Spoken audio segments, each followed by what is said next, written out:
The Battle of the Trident may have been an important victory for the usurper, but it was the treachery and barbarism of Tywin Lannister that sealed the fate of the Targaryen dynasty. My father, King Aerys, had ever been a friend to the Lions of the Rock. Aerys graciously brought Tywin to court, making him the youngest hand of the king in history.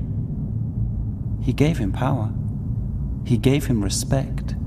He made it possible for Tywin to restore House Lannister to glory. Aerys and Tywin governed side by side for 20 prosperous years. Still, when the usurper called his banners in rebellion, Tywin Lannister ignored his king's pleas for help and stayed holed up in his stronghold of Casterly Rock. In time, my brother, Prince Rhaegar, was dead. The realm was in turmoil, and the usurper's forces were said to be riding for King's Landing. What a glorious sight it must have been when a force of 10,000 Lannister men showed up at the gate of the capital with Lord Tywin at their head, pledging support to his beleaguered king. Aerys opened the gates for his old friend. Instead, Lannister and his men proceeded to plunder and destroy the city that he had called home for decades.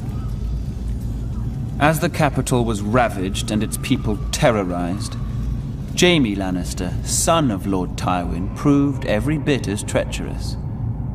He killed my father, the king, at the foot of the Iron Throne. The Lannisters entered the Red Keep, and Tywin ordered the deaths of the rest of the royal family. It is said Princess Rhaenys was found cowering under her father's bed and put to the sword. She was only a child.